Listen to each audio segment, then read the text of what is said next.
Apparently you guys love Avatar: The Last Airbender just like I do, which makes sense because people who watch my videos are pretty smart. So for all my Avatar: The Last Airbender nerds out there, I am doing a 3-part series talking about each book and the political themes that were in them. And today we're starting with book 1, which was Water. This is your sign. If you haven't watched Avatar, what are you doing? You need to go watch it because it tells you a lot about the world. And so for the first book, Water, they're really laying out what's happening in the world and what has happened in the last 100 years. When you first see Aang in the iceberg, it seems like we're in a fantasy world devastated by war, ethnic cleansing, and imperialism, but it very much mirrors our own. The first book in the Avatar series isn't just about waterbending, it's about learning to adapt in a world that's been shaped by war. It shows the generation that has been born into war, which consists of 2 of the main characters, Sokka and Katara. Aang has been gone for 100 years, and now he's entering a world where the Fire Nation has taken over huge parts of the world, leaving fear and destruction behind. If you compare this to real post-colonial countries where the legacy of the war isn't just in the past, it's also affecting the present, these parallels are very real. When you think about children born after the US invasion of Iraq or generations living under Israeli occupation, the show also poses those same questions of what does it mean to grow up in a generation shaped by violence? And we'll get to this later on as we dissect the rest of the show, but it also shows whether resistance is justified. So one of the heaviest moments of the show in general happens very early on in book 1, and it's when Aang visits the Southern Air Temple and realizes that all the air nomads have been through a genocide.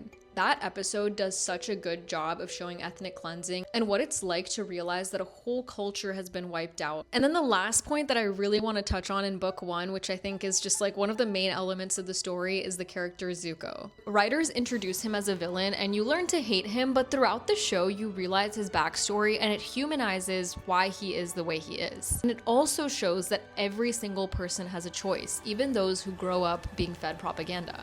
I would say the final episodes of book 1 bring everything full circle because the Fire Nation launches a full assault on the Northern Water Tribe, and waterbenders use every last resource that they have. A lot of their city is left in destruction and the moon spirit is killed. It shows the cost of resistance and fighting for your people. Book 1 shows us the main characters adapting to a life and a world after so much loss. I honestly don't know which book is my favorite, but I'm really excited to talk about book 2, Earth, in the next video. I would love to hear your guys' thoughts on each book and which episodes are your favorite.